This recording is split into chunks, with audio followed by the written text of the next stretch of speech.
हरे कृष्णा। आप सभी का मेरे इस YouTube चैनल पर बहुत बहुत स्वागत है। आज के इस अध्याय में आप रसपान करेंगे उस समय की कथा का जब ब्रह्मा जी द्वारा बालकों तथा बछड़ों की चोरी की गई थी। कहा जाता है कि यह भक्त का स्वभाव है कि वह कृष्ण के विषय में श्रवण तथा कीर्तन करने में अपना मन, शक्ति, वाणी, कान सभी कुछ लगा देता है। यह कृष्ण भावनामृत कहलाता है। और जो व्यक्ति कृष्ण के विषय में श्रवण तथा कीर्तन में लीन रहता है उसके लिए यह विषय कभी भी नीरस या बासी नहीं होता।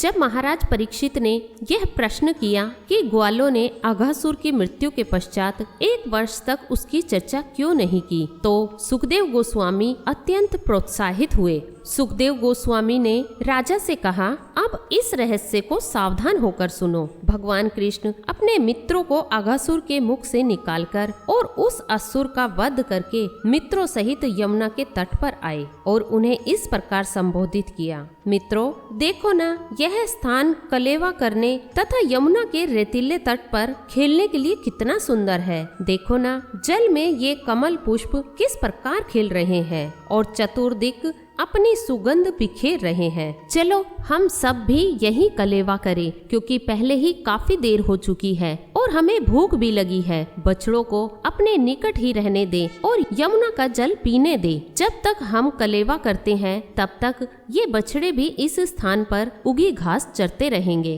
कृष्ण के इस प्रस्ताव को सुनकर सारे बालक अत्यंत प्रसन्न हुए और बोले, निश्चय ही हम यही कलेवा करेंगे। तब उन्होंने बछड़ों को घास चरने के लिए छोड़ दिया। कृष्ण को बीच में बैठाकर सारे बालक उनके चारों ओर जमीन पर बैठ गए और घर से लाए अपने अपने भोजन की पोटली खोलने लगे। भगवान श्री कृष्ण केंद्र में बैठे थे और सभी बालक कृष्ण की ओर मुख कर कर बैठे थे। वो खा रहे थे और निरंतर कृष्ण को अपने समक्ष देखकर प्रसन्न हो रहे थे। कृष्ण कमल के फूल के मध्य भाग जैसे प्रतीत हो रहे थे और सारे ग्वाल बाल उसकी पंखुड़ियां लग रहे थे। यह दृश्य देवतागण आकाश से देख रहे थे। सारे बालक श्री भगवान के साथ दिव्य आनंद का सुख भोग रहे थे। उसी समय पास चरते हुए बछड़े नई उगी घास के लालच में निकटवर्ती घने जंगल में चले गए और क्रमशः दृष्टि से ओझल हो गए। जब बालकों ने देखा कि बछड़े उनके पास नहीं है तो वे उनकी सुरक्षा के विषय में भयभीत हुए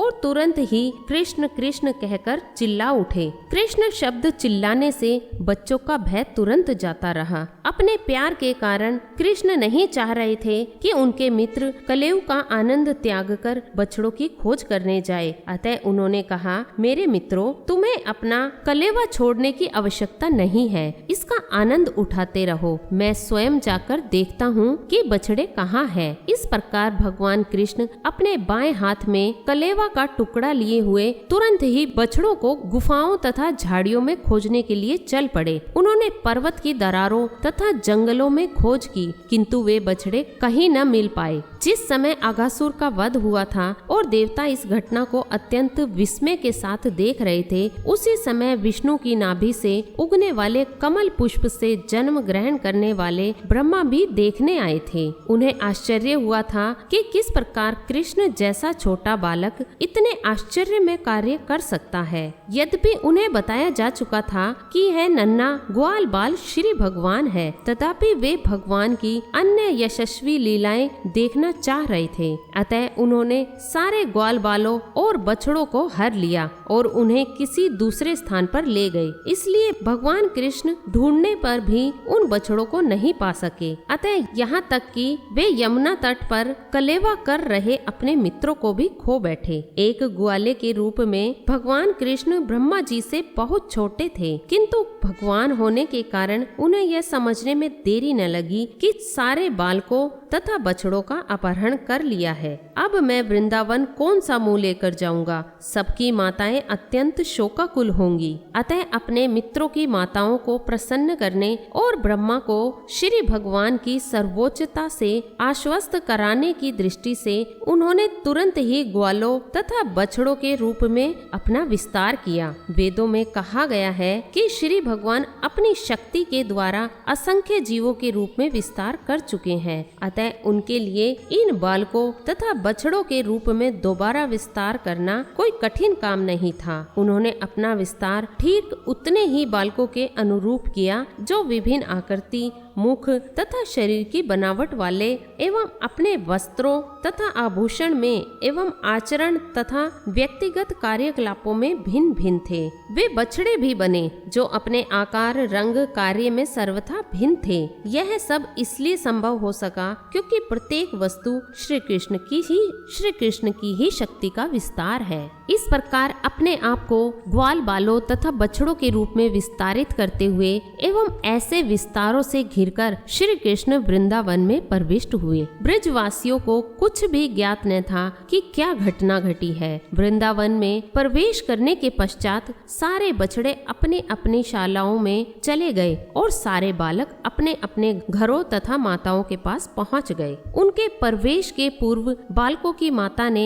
बंसी की ध्वनि सुनी, अतः वे उन्हें अपने अपने घरों से बाहर आ गई और उन्होंने उनका आलिंगन किया। वात्सल्य के कारण उनके स्तनों से दूध की धारा बह निकली और उन्होंने बालकों को स्तनपान कराया, किंतु यह दूध पिलाना अपने बालकों जैसा न होकर भगवान को दूध पिलाने जैसा था, जिन्होंने इन बालकों के रूप में अपना विस्तार किया था। यह एक अवसर था कि वृंदावन की माताएं भगवान को अपना स्तनपान करा रही थी। अतः कृष्ण ने इस बार न केवल यशोदा को दूध पिलाने का अवसर दिया, अपितु उन्होंने समस्त वयोवृद्ध गोपिकाओं को भी यह अवसर प्रदान किया। भगवत गीता में कहा गया है कि कृष्ण का विस्तार प्रत्येक हृदय में परमात्मा के रूप में स्थित है। इसी प्रकार स्वयं को परमात्मा रूप में विस्तारित न करके लगातार 1 वर्ष तक वे बछड़ों तथा ग्वालों के रूप में विस्तारित होते रहे। एक दिन 1 वर्ष समाप्त होने से कुछ दिन पहले जब कृष्ण बलराम के साथ जंगल में बछड़ों को चरा रहे थे, तो उन्होंने गोवर्धन पर्वत की चोटी पर कुछ गायों को चरते हुए देखा। ये गौएं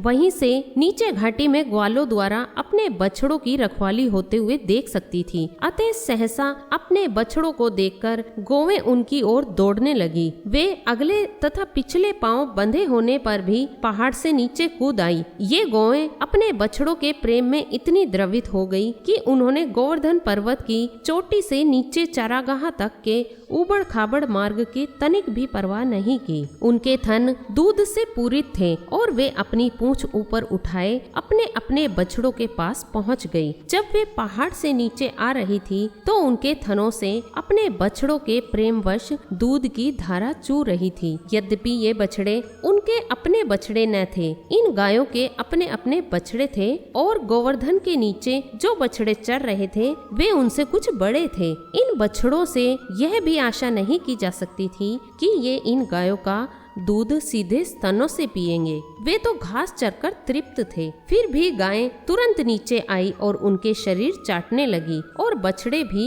गायों के थन से दूध पीने लगे। बलराम ने यह सब देखकर कृष्ण से वास्तविक स्थिति जाननी चाहिए। अतः वे बोले, श्री कृष्ण, पहले मैं सोच रहा था कि ये सारे बछड़े और ग्वाले या तो ऋषि मुनि है या देवता, किंतु अब मुझे ऐसा प्रतीत होता है कि ये सब तुम्हारा विस्तार है। ये सब तुम ही हो और तुम स्वयं बछड़ों और बालकों की लीला कर रहे हो। इसका क्या रहस्य है? वे सारे अन्य बछड़े तथा बालक कहाँ है और तुम स्वयं को बछड़ों तथा ग्वालों में क्यों विस्तार कर रहे हो? क्या तुम मुझे बता सकोगे कि क्या कारण है? बलराम की प्रार्थना पर श्री कृष्ण ने संक्षेप में सारी स्थिति बतला दी कि किस तरह ब्रह्मा ने सारे बछड़े तथा बालक चुरा लिए थे और किस तरह उन्होंने इस घटना को छुपाने के लिए स्वयं का विस्तार किया, जिससे ब्रजवासी ये न जान पाए कि उनके असली बछड़े तथा बालक खो गए हैं। जब कृष्ण तथा बलराम इस प्रकार बातें कर रहे थे तो ब्रह्मा जी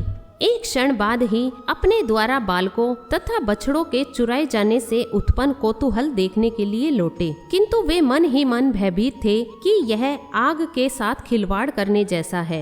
यानी ब्रह्मा जी बालकों तथा बछड़ों को चुराने के बाद वापस उस स्थान पर आए यह देखने के लिए कि अब बालक कृष्ण क्या करेंगे, और उन्होंने देखा कि सारे के सारे बालक तथा बछड़े गोएं कृष्ण के साथ पूर्ववत क्रीड़ारत है। यद्यपि उन्हें विश्वास था कि वे उन्हें चुरा ले जा चुके हैं और अपनी योग शक्ति से उन्हें सुला रखा है। अतः ब्रह्मा जी सोचने लगे, मैंने तो सारे बालक और बछड़े चुरा लिए थे और मुझे ज्ञात है कि वे अब भी सो रहे हैं, तो फिर यह कैसे संभव है कि वैसे ही बछड़े और बालक कृष्ण के साथ क्रीड़ा कर रहे हैं? कहीं वे मेरी योग शक्ति से अप्रभावित तो नहीं है? क्या वे 1 वर्ष तक कृष्ण से लगातार खेलते रहे हैं? ब्रह्मा यह जानने का प्रयत्न कर रहे थे कि वे सब कौन थे और उनकी योग शक्ति से किस प्रकार अप्रभावित रह रहे थे, किंतु वे निश्चित नहीं कर पा रहे थे। ब्रह्मा जी को इस बात से विश्वस्त करने के लिए कि ये सब बछड़े तथा बालक जो कृष्ण के साथ खेल रहे हैं असली नहीं है, वे सब विष्णु रूप में रूपांतरित हो गए थे। वास्तव में असली ग्वाल बाल तथा बछड़े तो ब्रह्मा की योग शक्ति के कारण सोए हुए थे, किंतु जिन रूपों को ब्रह्मा देख रहे थे वे कृष्ण या विष्णु के अंश थे। क्योंकि विष्णु कृष्ण के अंश है, अतः ब्रह्मा के समक्ष इतने विष्णु रूप प्रकट हुए। सारे विष्णु रूप सांवले रंग के थे और पीताम्बर धारण किए थे। सबों के 4-4 भुजाएं थी, जिनमें वे शंख, चक्र, पद्म और गदा धारण किए थे। विष्णु भगवान की इस अभिव्यक्ति के बाद ब्रह्मा ने देखा कि विष्णु को चारों ओर से घेर कर अनेक ब्रह्मा, शिव, देवता और एक शूद्र, चींटी तथा तिनके से लेकर जड़ जंगम सारे जीव नाच रहे हैं। उनके नृत्य के साथ अनेक प्रकार का संगीत बज रहा है और वे सब विष्णु की पूजा कर रहे हैं। ब्रह्मा को ज्ञान हुआ कि विष्णु के वे सारे रूप योग शक्ति से पूर्ण है। ब्रह्मा को यह भी अनुभव हुआ कि भगवान विष्णु समस्त सत्य, चित्त तथा आनंद के आगार हैं। वे सच्चिदानंद स्वरूप हैं और उपनिषदों के अनुयायियों के द्वारा पूज्य हैं। ब्रह्मा ने अनुभव किया कि बालकों तथा बछड़ों के ये रूपांतरित विष्णु रूप किसी योगी की योग शक्ति या देवता में निहित किसी शक्ति द्वारा नहीं बने हैं। ये विष्णु रूप किसी विष्णु माया के प्रदर्शन न होकर साक्षात विष्णु है। जब ब्रह्मा इस प्रकार अपनी सीमित शक्ति से हतप्रभ होकर और अपनी 11 इंद्रियों के भीतर अपने सीमित कर्मों से अवगत होकर खड़े थे, तब वे यह अनुभव कर सके कि वे स्वयं कठपुतली के समान भौतिक शक्ति की ही सृष्टि है। कृष्ण ही एकमात्र स्वामी है और अन्य सभी उनके दास हैं। सारा संसार भौतिक तरंगों के वश में है और सारे प्राणी तिनकों के समान जल में तैर रहे हैं। अतः उनका जीवन संघर्ष चलता रहता है, किंतु ज्यों ही मनुष्य को यह बोध हो जाता है कि वह भगवान का शाश्वत दास है, तो यह माया या जीवन संघर्ष तुरंत समाप्त हो जाता है। इस प्रकार ज्ञान की देवी के अधिष्ठाता तथा वैदिक ज्ञान के सर्वोत्कृष्ट अधिकारी ब्रह्मा जी भगवान द्वारा प्रकट असामान्य शक्ति को न समझ पाने के कारण अत्यधिक व्यग्र थे। प्राकृतिक जगत में ब्रह्मा जैसा व्यक्ति भी परमेश्वर की योग शक्ति को समझ पाने में असमर्थ रहता है। वे न केवल उन्हें समझने में असमर्थ थे, अपितु कृष्ण ने उनके समक्ष जो कुछ प्रकट किया था उसे देखकर भी व्यग्र थे। कृष्ण को ब्रह्मा पर दया आ गई कि वे यह देखते हुए कि कृष्ण किस प्रकार स्वयं को बछड़ों तथा ग्वालों में रूपांतरित करके विष्णु के रूपों का प्रदर्शन कर रहे थे, इसे समझने में असमर्थ थे। अतः उन्हें सहसा उस दृश्य पर से अपनी योग माया का आवरण हटा लिया। योग माया का आवरण हटते ही ब्रह्मा ने भगवान कृष्ण को एक छोटे से बालक का अभिनय करते देखा। वे अपने बाएं हाथ में एक टुकड़ा रोटी लिए अपने मित्रों और बछड़ों को ढूंढ रहे हैं। जिस प्रकार वे 1 वर्ष पूर्व इन सबको अंतर्ध्यान होने के पूर्व ढूंढ रहे थे। ब्रह्मा तुरंत अपने वाहन हंस से उतर आए और भगवान के समक्ष इस प्रकार गिर पड़े मानो कोई सोने का दंड हो। चूंकि ब्रह्मा जी का वर्ण सुनहरी है, वे भगवान कृष्ण के समक्ष एक सुनहरे दंड के समान पड़े हुए प्रतीत हुए। ब्रह्मा के चारों सिरों के मुकुट कृष्ण के चरण कमलों को छू रहे थे। ब्रह्मा अत्यधिक प्रसन्नता के कारण अश्रुपात करने लगे और उन्होंने अपने अश्रुओं से कृष्ण के चरण कमलों को धो डाला। ज्यों ज्यों उन्हें भगवान के अद्भुत कार्यकलापों का स्मरण होता रहा, त्यों-त्यों वे बारंबार उठते और गिरते रहे। अनेक बार प्रणाम करने के बाद ब्रह्मा जी उठे और अपने हाथों से उन्होंने अपनी आंखें पूछी। भगवान को अपने समक्ष देखकर वे कंपित होकर अत्यंत सम्मान, विनय तथा ध्यान पूर्वक प्रार्थना करने लगे। इस प्रकार भगवान कृष्ण की ये मनमोहक लीला समाप्त हुई। आप सभी को कैसी लगी कमेंट बॉक्स में जरूर बताएं। आज की कथा अच्छी लगी तो please like, share and subscribe जरूर करें। मिलती हूँ अपनी नेक्स्ट वीडियो में। जय श्री कृष्णा।